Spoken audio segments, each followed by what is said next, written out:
상제님 진리를 만나는 경로는 상생방송, 진리서적 또는 지인의 소개 등 다양한데요. 오늘은 상생방송 시청 후 직접 증산도 대구 대명도장을 찾아 진리 공부를 한 끝에 마침내 입도하신 김홍 도생님 사연 소개해드리겠습니다.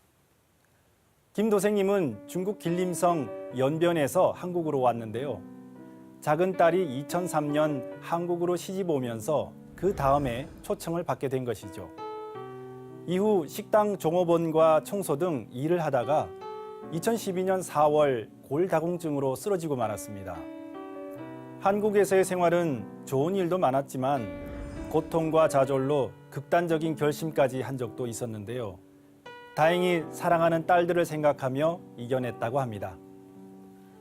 네, 자신의 분신, 자녀는 힘든 세상을 견디게 해주는 보물과도 같은 존재겠죠. 힘든 시간을 이겨낸 김 도생님이 상생방송을 접하게 된 계기가 궁금한데요. 네, 김 도생님께서 올해 2월 초 드라마를 보기 위해 채널을 돌리다가 우연히 상생방송을 보게 됐는데요. 상생이라는 두 글자가 눈에 확 띄었습니다. 이후 매일 TV를 보면서 만병통치 태울주, 소원성취 태울주를 한 글자 한 글자 적으면서 태울주를 읽었는데요. 33년간 기독교 신앙을 했지만 개의치 않았다고 합니다. 며칠 뒤 교회에서 예배를 마치고 나오던 중 하늘을 보다가 증산도 대구 대명도장이라는 간판이 눈에 들어왔는데요. 너무 기쁜 나머지 바로 전화를 했다고 합니다. 이곳에 와야 됩니다. 빨리 오세요. 그날 전화기 너머 들린 포정님의 한마디는 지금도 잊을 수 없는 감동 그 자체였는데요.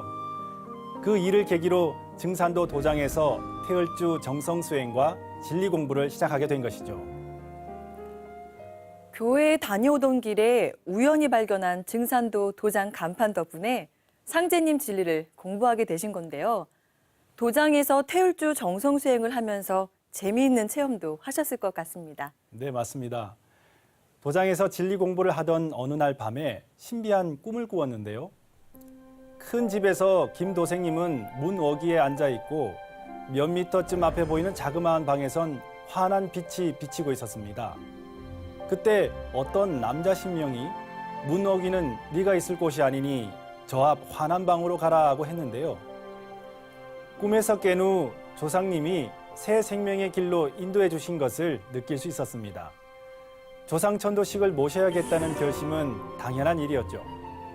입도하기 얼마 전 돌아가신 아버지가 김 도생님을 향해 왼손 엄지손가락을 내밀며 환하게 웃는 꿈도 꾸었는데요. 지금은 진리 공부를 마치고 입도해 하루하루 기쁘고 보람된 날들을 보내고 있다고 합니다.